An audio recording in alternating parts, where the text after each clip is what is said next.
भगवान बुद्ध श्रावस्तीमा छँदा जेठवन भन्ने विहार सबभन्दा बढी भगवान बुद्ध बस्नु भएको विहारमा पर्छ। अनि यही जेठवनका एक धनाढ्यका छोरा बुद्धको प्रवचन सुन्दै सान्निध्य पाउँदै उसलाई बोध के हुन थाल्छ भने सांसारिक सुखले, सांसारिक सम्पत्तिले, सांसारिक रूपमा जे जति हामी कमाउँछौँ धमाउँछौँ त्यसले सम्पत्ति त दिन्छ, तर यसले दुःखबाट मुक्त दिँदैन भन्ने कुरा छर्लङ्ग हुन्छ। मानसिक दुःखबाट मुक्त त कोही पनि धनबाट हुँदैन, पदबाट हुँदैन, प्रतिष्ठाबाट हुँदैन, सम्मानबाट हुँदैन। यो कुरा त्यो धनाढ्य कुलमै जन्मेका केटालाई रियलाइज गर्नु भेरी गाह्रो भएन। यदि गरिब कुलमा जन्मेको भए होइन यो धन भएपछि सुखी होला कि, यो हुन्छ त्यो हुन्छ त्यो हुन्छ, सबै समस्या समाधान हुन्छ, सुखी होला कि भन्ने बहुत आशा हुन्छ गरिबहरूको। तर जुन मान्छे त्यो लेभलमा पुगिसकेको हुन्छ, उनले खोजेका कुरा पैसोले किन्न सकेको हुन्छ, अनि त्यसपछि आँखा खुल्छ, ओहो धन त व्यर्थ रहेछ। यानी व्यर्थ भनेको संसारको लागि, शरीरको लागि धन अर्थपूर्ण छ, त्यसमा शङ्का भएन। तर शान्ति, मुक्ति, आनन्द, प्रेमको लागि धन व्यर्थ रहेछ। यो कुरा धन प्राप्त भएपछि मात्रै प्रायले थाहा पाउँछ। र यस्तै एकजना केटालाई पनि त्यही बोध भयो। त्यसपछि उनी सारा धन त्यागेर भिक्षुक बन्दिए बुद्धको शरणमा। 5 वर्ष बुद्धको शासनमा रहे र 5वटा वर्षमा उनले सबै कुरा जे सिक्नु छ बुद्धद्वारा प्रतिपादित कुराहरू सबै ज्ञान सिके। अनि अन्ततः यी सबै ज्ञानमा, यी सबै ध्यानमा आफूलाई सबभन्दा सहज लाग्ने, आफूलाई सबभन्दा अनुकूल लाग्ने, किनकि सबै मान्छेलाई सबै साधना अनुकूल लाग्दैन, यो कुरा बुझ्नुहोस्। कसैलाई प्राणायामै ओहो यही ठिक छ किनकि यसैबाट म छिट्टो आनन्दित हुन्छु, कसैलाई नाचेरै आनन्दित हुन्छ, कसैलाई भजन गाएर आनन्दित हुन्छ। त्यसैले सबैलाई एउटै बाटोबाट एउटै परिणाम ल्याउँदैन। र यो केटालाई पनि आफूलाई जे कुराले ध्यानस्थ बनाएको छ, जुन ध्यानले, त्यो ध्यानबाट सुरु गरे उनले। ध्यानका त धेरै चरणहरू छन्। यस्तो अवस्थालाई कर्मस्थान भनिन्छ। कर्मस्थान भनेको मैले साधना गर्दै जाँदा मलाई टक्क ध्यान लाग्ने, अरू चिज भन्दा ध्यानका धेरै विधि छन्, जस्तै कायानुपस्सना, वेदनानुपस्सना, अनि चित्तानुपस्सना, धम्मानुपस्सना, सत्यानुपस्सना, त्योभन्दा अगाडि इरियापद, त्यसपछिका पनि धेरै कसिनहरू, साधनाहरू छन्, थुप्रै छन्। अब कुन चाहिँ यो 5 वर्षभित्र सबै टाकटुक टाकटुक टाकटुक प्रयोग गर्दै जाँदा कुनले च्याप्प मेरै लागि बनेको जस्तो फिलिङ हुन्छ, त्यसलाई कर्मस्थान, जसमा बसेर टिकेर म मुक्त हुन सक्छु, त्यसलाई कर्मस्थान भनिन्छ। अनि बुद्धसँग उनले कर्मस्थान ग्रहण गरे त्यो केटाले। त्यसपछि जाने त जङ्गल हो। अब कर्मस्थान ग्रहण गरेपछि गुरुसँग बसिरहनु आवश्यकता परेन, किनकि कर्मस्थान भनेको त्यो पोइन्ट हो जसमा जोडिसकेपछि अब समस्यै पर्यो भने मात्रै गुरुको आवश्यकता, या त गुरुले खोज्ने हो या त गुरुलाई खोज्ने हो। नत्र भने कर्मस्थान प्राप्त भएपछि एकान्तवास गर्ने हो। त्यो जङ्गलै हुनुपर्छ भन्ने छैन। तपाईँ आफ्नै कोठामा बसे हुन्छ, घरमा सबैलाई भनिराख्नुहोस् म 1 महिना निस्किँदैन, अथवा म 15 दिन मेरो कोठामै खाना पुर्याइदिनु, अथवा 1 हप्ता सही म घरमै बस्छु, म आफ्नै कोठामा बस्छु, मलाई डिस्टर्ब नगर्नु। यसरी आफ्नै घरमा पनि, आफ्नै कोठामा पनि साधना गृह बनाउन सकिन्छ, शून्यागार बनाउन सकिन्छ, जो जहाँ हुनुहुन्छ। तर त्यसको लागि हुनु पर्यो के त भन्नाले गडबड भयो भने गुरु चाहियो फेरि, किनकि गडबड नहोला भन्न सकिँदैन। ड्राफ्टमा जाँदाखेरि के कस्तो अनुभूति हुन्छ, त्यो ठिक भइरहेको हो कि गलत भइरहेको हो, त्यो दिशा निर्देश भएन भने साधक त्यही भट्किने गर्दछ। किनकि साधकलाई सिद्ध्याउने घटनाले होइन, विचारले सिद्ध्याउँछ। अब आफू कहाँ हराएको या पाएको थाहा भएन भने त नेगेटिभ विचार आउँछ, त्यो नेगेटिभ विचारले साधकलाई भट्काइदिन्छ। 3 महिना जङ्गलमा बसेर वर्षावास गर्छु भनेर जान्छन्।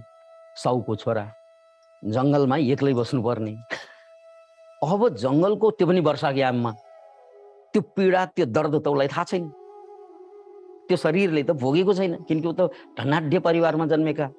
त्यसकारण उनी एकदम साधना गर्छु, कर्मस्थान प्राप्त भएकै हो, ध्यान लाग्ने नै मान्छे हो, पुरुषार्थ गर्ने नै मान्छे हो। त्यति हुँदा हुँदै पनि कहिले पानीले दुःख दिने, कहिले जुकाले दुःख दिने, कहिले जनावरले दुःख दिने, कहिले हुरी बतासले दुःख दिने, हरेक कुराले दुःख दिन्छ जङ्गलमा। कहिले खाना नपाएर दुःख हुने। यो यावत दुःख झेल्नु परेपछि ओहो यो मैले गलत गरेँ, यो बहुत गाह्रो भयो, मलाई बहुत दुःख भयो, मलाई मेरो शरीरलाई बहुत दुःख भयो। अब धेरै दुःख भएपछि मन बरालिन्छ, मन बरालिन्छ अनि विचिकित्सा उत्पत्ति हुन्छ। इच्छा होइन कि विचिकित्सा। त्यो विचिकित्सा भनेको भाग्ने, दुःख खोजेर ल्याउने, अनि दुःख खोजेर ल्याएपछि भाग्ने। त्यसपछि उनलाई बुद्धको याद आउँछ झलझल। ओहो भगवान बुद्धको सानिध्यमा बस्दा खाना पनि टाइम टाइममा ट्वाक्क आउने, यहाँ त कहाँ आफैले खोज्नु पर्ने, बनाउनु पनि नपर्ने, खोज्नु पनि नपर्ने, राइट। बुद्धको सानिध्यमा त सबै कुरा प्राप्त हुने। अनि फेरि भिडमा अरूलाई पनि हेर्न पाइने, आफूलाई पनि हेर्न पाइने हो। कति मान्छे आइरहन्छन्, कति मान्छे गइरहन्छन्, मेला लागिरहन्छ। त्यसको पनि बहुत मजा थियो उनलाई, राइट। अनि फेरि सबभन्दा त बुद्धको लगाव थियो। ओहो बुद्धको नजिक बस्दाखेरि उसलाई बहुत आनन्दानुभूति हुन्थ्यो। त्यो पनि उसलाई झलझल याद आयो यहाँ जङ्गलमा। कहाँ बुद्धको नजिक बस्दा यस्य सानिध्य मात्रेन चिदानन्दायते तनु, जसको नजिक बस्दाखेरि पनि शरीरलाई शीतलको महसुस हुन्छ। यहाँ त एक्लै बस्दाखेरि खतराको महसुस हुन्छ। त्योले भोग्दा 3 महिना अगाडि नै भागे त्यहाँबाट। बहुत दुःख भयो। त्यो केटा भागे, होनहार केटै हो, 5 वर्ष बिताइसकेकै हो, ज्ञान धेरै पाइसकेकै हो, तर त्यहाँबाट भागे। भागेर कहाँ जाने फेरि? ऊ त्यस्तो भगवा पनि होइन, बुद्ध कहीँ आउने। किनकि उसलाई बुद्धसँग बस्दाको मस्ती र त्यहाँ बस्दाको शास्ति तुलना गरेर उनी फर्केर आए। अनि फेरि लास्टमा बुद्धको त भिड हुन्छ, हजारौं लाखौं हुन्छ नि, लास्टमा ठपक्क बसेर। तर बुद्धले टाढाबाट देखुन् नदेखुन् त्यो आफ्नो ठाउँमा छ, तर उनका समकक्षहरूले त देख्ने नै भयो। यो त कर्मस्थान बोकेर बुद्धसँग कर्मस्थान लिएर जङ्गल छिरेका। अहिले फेरि चाहिँ ओ खानामा पनि देखिरहेको छौँ, टोयलेटमा पनि भेटिरहेको छौँ। अनि के हो यो ताल?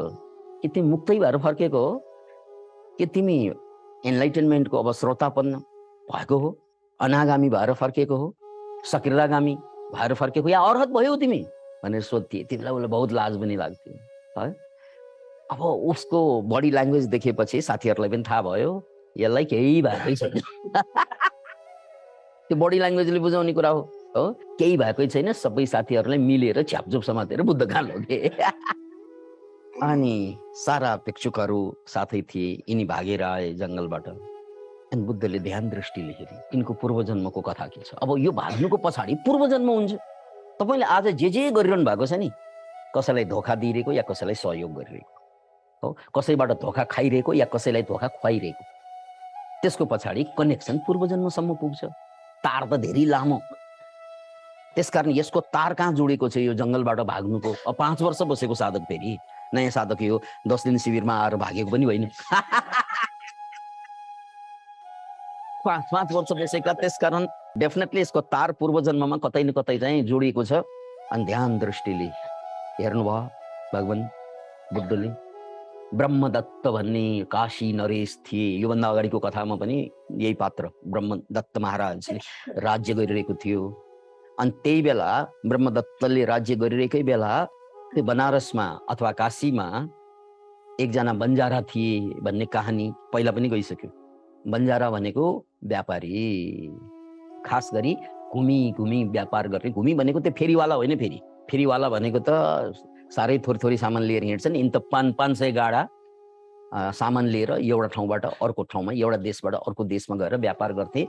कथा त्यही बोधिसत्वको कथा हो, ब्रह्मदत्तकै पालाको बोधिसत्वको। तर पात्र के फेरियो त भन्नाले त्यो बेला 500 गाडा लिएर 60 योजनको मरुभूमि, कान्तार, मरुभूमि भन्दा शब्द मलाई कान्तार मन पर्यो। किनकि हेर्दै काँडा घोचे जस्तो कान्तार भनेर मरुभूमि भएपछि त्यति वजन भएन। कान्तार भनेपछि डर लाग्दो छ छैन शब्द। त्यस कारण शब्द रोज्दाखेरि पनि जस्तो छ त्यस्तै रोज्दा रमाइलो हुन्छ हो। त्यस कारण यो कान्तार, त्यो कान्तारबाट 60 योजनको कान्तार धेरै दिन लगाएर गुज्रिनु पर्ने। अनि बोधिसत्व आफ्ना मालमत्ताका साथ, हजारौं उनका सेवकहरूका साथ गइरहेकै थिए। अनि त्यसपछि लास्ट डेमा 1 योजन मात्रै बाँकी थियो त्यो मरुभूमि छिचोल्न। सबै क्लियर भए, अब 1 योजन मात्रै बाँकी छ। त्यसकारण अब हामीलाई पानी चाहिँदैन, अब हामीलाई पानी सानीको कुनै आवश्यकता पर्दैन। किनकि पानी बोक्नु, गाडामा बोक्नु भनेको त्यो गाडा बहुत स्लो हुन्छ, किनकि त्यो त तान्नु पर्छ गोरुले। त्यो गोरुलाई बहुत गाह्रो हुन्छ, त्यो पानी बहुत भारी हुन्छ पानी। त्यसकारण पानी फाल्दे भने पानी सानी फालियो, अगाडि बढ्यो। अनि रातभर मस्त। अब भोलि पुग्छ, भोलि भनेको यो कान्तार नागिन्छ, त्यसपछि त बजार केही समयपछि पुगिहाल्छ। त्यसपछि त हाम्रो माल फटाफट फटाफट बिक्छ, धनसन पोको पारेर हामी आरामका साथ खाली गाडा फर्कन्छौँ। यो सबैको बुझाइ, बोधिसत्वको पनि त्यही बुझाइ रह्यो। अनि त्यो रात चाहिँ होस पनि भएन, मजासँग सुतियो गाडामै जाँदै। बेल गइरहेकै थियो, घ्यार घ्यार घ्यार घ्यार गइरहेको हुन्छ, त्यो घ्यार घ्यारले नै निद्रा लाग्छ। किनकि एउटै चिज चाहिँ रिपिटेडली भइरह्यो भने निद्रा लाग्छ। त्यसकारण कसैलाई चाहिँ सुत्नेको प्रब्लम छ भने एउटा एक्सपेरिमेन्ट के पनि गर्न सकिन्छ। हरे राम राम राम हरे हरे, हरे राम रातभरि चलाउनुहोस्, कहिले मिलाइन्छ थाहा नै भएन। खालि हरे राम हरे राम हरे राम हरे राम, यो धेरै रिपिट भयो भने निद्रा लाग्छ। यो दिमागको स्वरूपै त्यस्तो छ। त्यसकारण यो एउटा एक्सपेरिमेन्ट चाहिँ गर्दा हुन्छ। जसलाई सुत्न गाह्रो छ, रिपिटेसनको म्युजिक राख्दिनुहोस्, जसलाई कीर्तन भनिन्छ, भजन होइन। अनि उनलाई त कीर्तन चाहिएन, त्यहाँ चाहिँ बैलगाडा नै कीर्तन गाइरहेको थियो। अनि राति चाहिँ अब पुग्यो भनेर बिहान यसो हेर्छ त कहाँ पुग्यो, अत्ता पत्ता नै छैन। किनकि त्यो राति चाहिँ उनीहरू सुतेपछि बैल त घुमेर चाहिँ पुरानै ठाउँमा फर्के क्या। सिधा भन्ने देखाउने मान्छे चाहियो। उसलाई चाहिँ अप्ठ्यारो केही चिज अगाडि आयो भने त मोडिहाल्छ नि, बेल खोइ मोड्दैन। टगराहरू केही आयो बाटोमा भने त्यो त सिधा त उछि चोरेर त जाँदैन, त मोड्छ। मोडेर फेरि फर्क्यो, जहाँ सजिलो छ त्यहीँ फर्कदा पुरानै ठाउँ। भोलि बिहान यसरी हेर्दा त उही ठाउँमा पानी सिद्धिसक्यो, खाना छैन। ओहो, खाना त ल ठिकै छ, केही समय कुर्न सकौँला, पानी त सकिँदैन। सबैलाई प्याक प्याक्ति भयो। अब पानी सिद्धियो, हामी हरायौँ भन्न साथ प्यास झन् बढ्न थाल्यो, तिर्खा बढ्न थाल्यो। ल अब मरुभूमिमा त अक्सर मान्छेहरू प्यासीले नै मर्छन्, पानी नपाएर मर्छन्। त्यसपछि बोधिसत्वलाई पनि बहुत गाह्रो भयो। ओहो, अब सबै मारिन्छ यदि पानी पाएन, समयमा पानी पाएन भने सबै मारिन्छन्। अब मेरो कारणले त सबै मारिनु भएन, त्यो त बोधिसत्व हो। फेरि अरूको लागि आफू बलिदान दिने पात्र बोधिसत्व। त्यसकारण उनले धुई पात लाएर चाहिँ त्यहाँ कुद्दै चाहिँ खोजे, कतै चाहिँ पानीको जो हो भेटिएला कि। त्यो कुद्दै कुद्दै कुद्दै कुद्दै जाँदाखेरि एउटा ठाउँमा छिनो छिनो दुबोहरू पलाइरहेको देखियो। त्यसपछि ल यसको मुनि पानी होला, किनकि नत्र दुबो त्यहाँ पलाउँदैन, त्यही ठाउँमा मात्रै। त्यसपछि चाहिँ बोधिसत्वले आऊ पानी यहाँ पाउँछ, स्योर खन, नत्र तै बाँच्दैन। खन्यो, खन्दै खन्दै बहुत अब थाकिसकेका पनि थिए उनीहरू। लास्टमा चाहिँ पानी पाउला भनेर आश गरेको त ढुङ्गा पो भइपठाइरहेको, त्यो पनि मरुभूमिमा ठुलो अजङ्गको ढुङ्गा।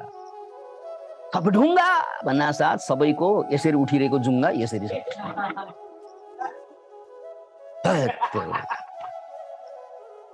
अब ढुङ्गा के गर्ने भनेपछि सबैले चलाउन खोजे, ढकेल्न खोजे, आँटै गर्न सकेन कसैले, किनकि त्यो ढुङ्गा ठुलो थियो।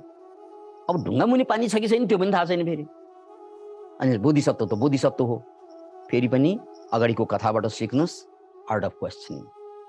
के अरे आर्ट अफ क्वेश्चनिङ, प्रश्न गर्ने, आर्ट अफ अब्जर्भेसन, निहाल्ने। त्यो डुबो भेट्टाएको पनि निहालेरै हो। अब प्रश्न गरे, यहाँ यत्रो ठुलो ढुङ्गा पाइएको छ, माथि डुबो छ, यसको मतलब तल पानी हुनै पर्छ। यो आर्ट अफ अब्जर्भेसनबाट भेटाएको। अब यो ढुङ्गा हटाउन सक्यो भने त्यहाँ पानी पाउन सक्छ। तर त्यहाँ मुनि पानी छैन भने फेरि बर्बाद। यत्रो खनिन्छ, ढुङ्गा निकालिन्छ, त्यतिन्जेल सबै लखतरान भएर प्यासीले मर्न पनि सक्छ, बेहोस पनि हुन सक्छ। अब यस मुनि पानी छ कि छैन कसरी पत्ता लगाउने? आर्ट अफ अब्जर्भेसन भनेकै त्यही हो। के गर्दाखेरि, अगेन आर्ट अफ क्वेसन, के गर्दाखेरि यहाँ पानी छ कि छैन मैले थाहा पाउने?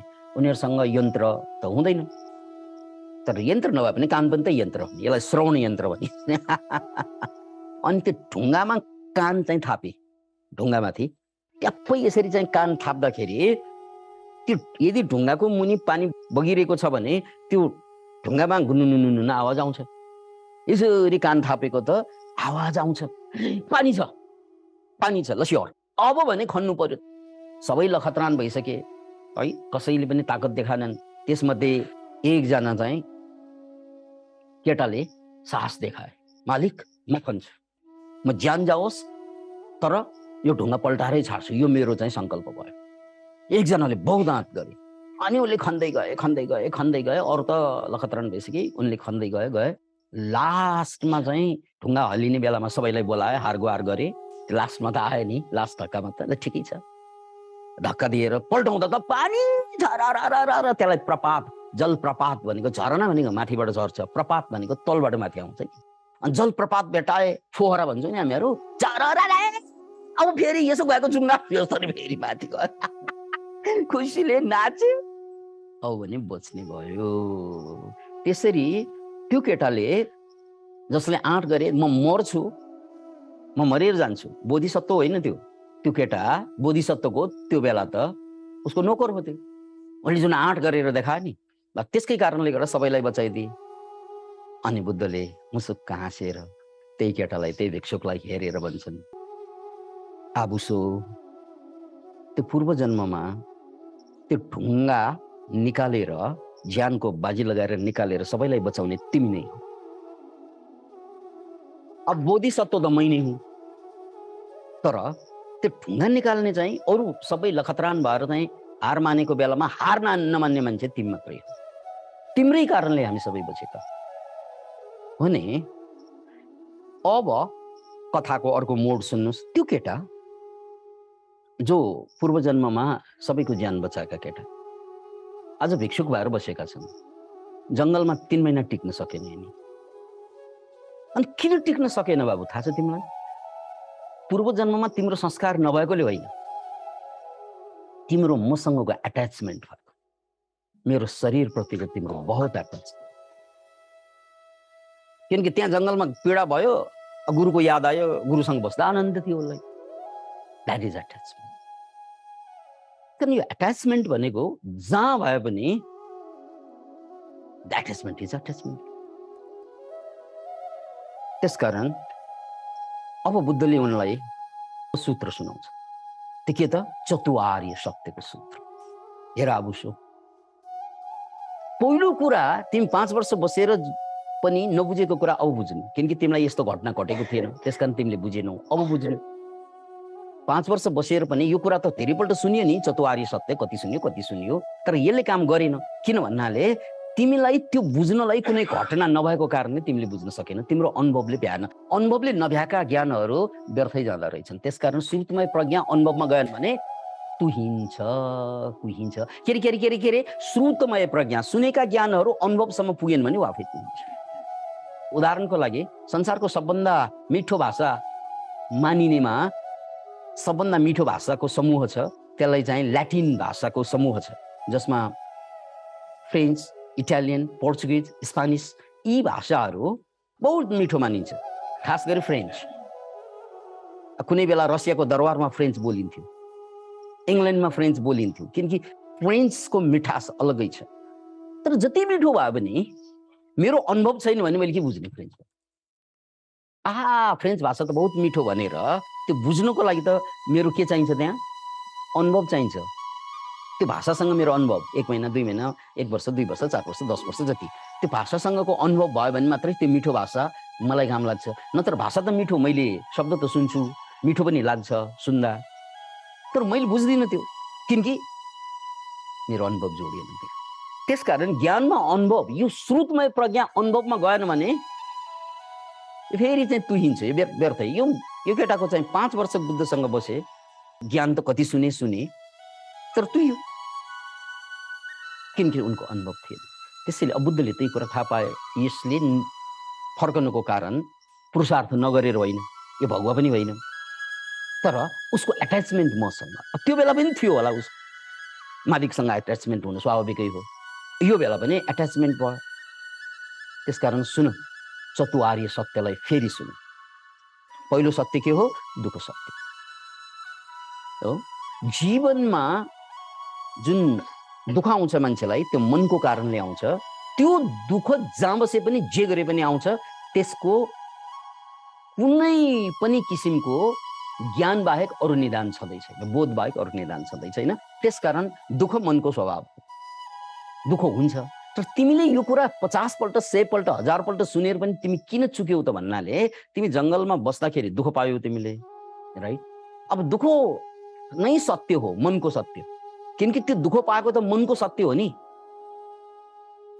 किनकि अरू भिक्षुकहरू जसले चाहिँ त्यहाँ साधना गरिरहेका थिए जङ्गलमै बसेर, उनीहरूलाई त त्यही जङ्गलमा हो, त्यसकै सेरोफेरमा हो, उनीहरू त फर्केनन्। तिमी मात्रै किन फर्क्यौ त भन्नाले तिमीले यो दुःख सत्य भनेर बुझेन। किन भन्नाले एट्याचमेन्ट मसँग रह्यो, मेरो शरीरसँग रह्यो। त्यसकारण पहिलो कुरा बुझ बाबु, दुःख नै सत्य हो, तिमी जहाँ जाऊ दुःख हुन्छ। यति कुरा बुझेर गएको भए जङ्गलमा गयो दुःख हुन्छ नै हुन्छ। अब हुन्छ, अब त्यो दुःखलाई मेट्नै सकिँदैन, त्यो मनको नेचरै हो भनेर गएर टक्कै पहिल्यै गएर बसेको भए के हुन्थ्यो, राइट? दुःख जति आयो भने अब यो आउने नै हो भनेर पहिला तयार भयो भने, प्रिपेयर्ड भयो नि माइन्ड। त्यसकारण तिम्रो माइन्डै प्रिपेयर्ड भयो। त्यसैले त्यहाँ गयो, दुःख भयो तिमीलाई, दुःख भएपछि सुख याद आयो। के? मसँग बस्दाको अनुभूति, बुद्धको सँगै बस्दाको अनुभूति, त्यो आनन्द। बेला बेला बुद्धको सानिध्यमा विभिन्न घटना सान्तिना घटना घटिरहेका हुन्छन्, बुद्धलाई सेवा गरिरहेका हुन्छन्, कहिलेकाहीँ पान खुवाएर सेवा गरिरहेको हुनसक्छ। त्यो बहुत मिठो हुन्छ, त्यो मिठास हुन्छ, त्यो याद साधकको लागि गुरुसँगको जोड्नु बहुत मिठो पल हुन्छ, त्यो अविस्मरणीय भइदिन्छ। अनि जङ्गलमा बस्दाखेरि दुःख आयो, दुःख आएपछि सुख याद भयो उसलाई। हत्तेरी, यहाँ बस्नुभन्दा आखिर ज्ञानै पाउने हो, यहाँ किन बस्नु पर्यो, बुझ्दै छँदैछ नि। यहाँ यस्तो कष्ट गरेर किन पाउनु पर्यो, खुइ त्यही पाइन्छ नि भन्ने विचार चल्यो। त्यसपछि तिमीले जङ्गल छोड्यौ, राइट? अब तिमीले बुझेनौ के त? दुःख सत्य।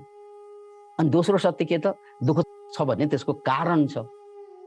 मलाई जङ्गलमा बस्दा किन दुःख भएको त? कारण छ त्यसको। कारण के त? डिजायर, इच्छा। त्यो इच्छा के त? दुःख नपाउने इच्छा। होइन त, यो कष्ट नहोस् भन्ने इच्छा होइन, यस्तो कस्तो भइरहेछ नहोस् भन्ने इच्छा। हेर्दाखेरि त्यो इच्छा जस्तो लाग्दैन, तर त्यो पनि इच्छा नै हो, कष्ट नहोस् मलाई। हो, त्यो बुझेनौ बाबु तिमीले। दुःख छ जङ्गलमा, तर जङ्गल दुःख होइन, तिम्रो मन दुःख, तिम्रो डिजायर, तिम्रो इच्छा दुःख, तिम्रो कामना, तिम्रो तृष्णा दुःख। अनि तृष्णा दुःख भयो, कारण के त भन्नाले तृष्णा भयो। यो दुःखको दुःख छ, दुःखको कारण तृष्णा। निवारण छ, निवारण पनि छ। यदि कारण छ भने निवारण हुन्छ, निवारण छ भने त्यो निवारणको मार्ग हुन्छ। त्यो मार्ग के त? आर्य अष्टाङ्गिक मार्ग। अब यहाँ सबै व्याख्या अहिले नगरौँ। आर्य अष्टाङ्गिक मार्गमा एउटा मार्ग छ सम्मासति, सम्यक स्मृति। संस्कृतमा यसलाई सम्यक स्मृति भनिन्छ, पालीमा सम्मासति। त्यो भनेको माइन्डफुलनेस, त्यो भनेको बोध। जस्तै तिमी जङ्गलमा छौ, बहुत गाह्रो भयो, कष्ट भयो, अनि चाहिँ यहाँबाट बाहिर आउने इच्छा जाग्यो। त्यो इच्छा भनेको के त भन्नाले तिम्रो विचार हो। इच्छा भनेको विचार होइन, त्यो विचार आयो, तर त्यो विचारलाई तिमीले समात्यौ क्या। त्यसकारण त्यहाँ एउटा शब्द हुन्छ उपेक्षा पारमिता प्रयोग भएन। के प्रयोग भएन? उपेक्षा पारमिता। विचार त आयो, यहाँबाट भागौँ भनेर, त्यसलाई किन भरोसा गर्नु भयो? किन गर्या? त्यो सजिलै सिकिरहेको ज्ञान या जङ्गलमा मैले किन कष्ट गर्नु पर्यो भन्ने विचार आयो नि। त्यो विचारले त हल्लाउने काम त गरि नै सक्यो। अहिले दाँत झिक्ने काम भएको छैन, हल्लाउने काम मात्रै भयो। झिक्ने काम कहिले हुन्छ दाँत भन्नाले त्यो विचारमाथि भरोसा गरियो। त्यसकारण आजबाट एउटा पाठ चाहिँ सिक्नुस्, जुन विचार आयो त्यसलाई उपेक्षा गर्न सक्यो भने दुःखबाट मुक्त भयो। किनकि विचार त जान्छ, त्यसपछि दिनको 80,000 विचार चल्छ, एउटा विचार आउँछ भाग भाग भाग भन्ने, त्यसलाई हेर्दै जानुहोस् अर्को विचार आउँछ, त्यो आफै भाग्छ, होइन र? त्यसकारण यहाँ उपेक्षा पारमिता 10 पारमितामा कसरी उपेक्षा पारमिता आवश्यक छ हेर्नुहोस् त। त्यहाँ यदि उपेक्षा पारमिता भइदिएन भने के हुन्छ त भन्नाले आएको विचार समातिन्छ। हामीले बेइमानी बदमासी गर्दा, चुरोट तान्दा, रक्सी खाँदा या चाहिँ विभिन्न किसिमका सामाजिक विकृति ल्याउँदा पनि ल्याउने मान्छेले प्रवचन सुनिसकेको छ, गरौँ कि नगरौँ त हुन्छ दोधारमा। अनि गर्नेले के भन्छ, आज यो लास्ट भनेर गरिदिन्छ, अनि हरेकपल्ट गर्दा त्यो बदमासी लास्ट भनेर गरिदिन्छ। किन भन्नाले बुझ्नु त कुरा बुझियो, तर उपेक्षा पारमिता पुरा भयो। त्यो विचार त आयो नि, गर्न यार, गर, कति मिठो छ त्यो गर्दा, एक दिन गरेर के भयो, लास्ट त हो नि। त्यस्तो त विचार आउँछ नि, ठग्ने काम चाहिँ मनले आफूलाई ठगिरहेको हुन्छ। त्यो बेला मेरो बोध आयो, मैले उपेक्षा त्यसलाई गर्न सकेको भए के हुन्थ्यो, पार भयो। त्यसकारण मूल कुरा भनेको पीडा हुन्छ, दर्द हुन्छ, भाग्ने विचार आउँछ, त्यो भाग्ने विचारलाई उपेक्षा गर्नुपर्छ। अब उपेक्षा किन नगरेको त उसले, किन नगरेको, के चाहियो उपेक्षा गर्नलाई फेरि भन्नुहोस् त? बोध चाहियो, अवेयरनेस चाहियो। के बोध? स्मृति, सम्मा सती, सम्यक स्मृति के चाहियो? अब मलाई भाग्ने विचार आइरहेको छ, यो बोध चाहियो, त्यो सम्यक स्मृति चाहियो। अनि त्यो बोध आउन साथ चाहिँ अनि बल्ल गएर चाहिँ यो विचार उपेक्षा गरियो, अर्को विचार आयो, अब शीतल छ। यो कुरा सुनेपछि छर्लङ, ओहो, बुद्ध मुसुक्क हाँस्नुभयो। त्यो बेला मुक्त भइसकेको थिए, अरहत भइसकेको थिए। यति कुरा सुन, त्यही चतुर्आर्य सत्य त 5 वर्षमा 1000 पल्ट सुनियो, तर त्यसले मुक्ति दिएन, किनकि त्यो अनुभवसँग जोड्दै जोडियो। तर आज 3 महिना जङ्गलवासको पीडा भोग्दा त्यो ज्ञान चाहिँ बुझ्न यति छर्लङ्ग बनाइदियो, अनि बोध जाग्यो। 5 वर्षमा नबुझेको चतुर्आर्य सत्य बुझ्यो, सक्यो, एनलाइटन भयो। पूर्व जन्मको उसको संस्कार त थियो नि पुरुषार्थ गर्ने, तर कमजोरीको कारणले गर्दा, अट्याचमेन्टको कारणले गर्दा अड्किएको हो। त्यसकारण यसको आलोकमा, यो कथाको प्रकाशमा हामी मध्ये कतिले कति साधना गरिरहेका छौँ, गरिसकेका छौँ, अब कति गर्नेछौँ, र यो 10 पारमितालाई बुझेन भने, अनुभव सहित बुझेन भने यो मान्छे चुके जस्तै हामी पनि चुकिरहन्छौँ। अब ठ्याक्कै बुझ्ने हो भने त टाइमै नचाहिने रहेछ। 5 वर्षको टाइम त क्षणमा गइदियो नि, एउटा कथा सुनाएर चाहिँ पार लगाइदियो। 5 वर्ष फेरि आउन साथै कथा सुनाइदिएको भए मुक्त हुन्थ्यो? हुँदैन थियो। किनकि किन हुँदैन? किन भन्नाले त्यहाँ अनुभव जोडिँदैन। त्यसकारण श्रुतमय प्रज्ञालाई चिन्तनमय प्रज्ञामा लग्दै अनुभवमा आइसकेपछि बल्ल कुरा खुल्दै जाने हो। त्यसकारण अनुभव जे ज्ञान छ त्यसलाई अनुभवमय प्रज्ञासम्म पुगेपछि बल्ल गएर अनि भावनामय प्रज्ञा प्रकट हुन्छ, जसले हामीलाई रूपान्तरण गर्छ, मुक्त गर्छ।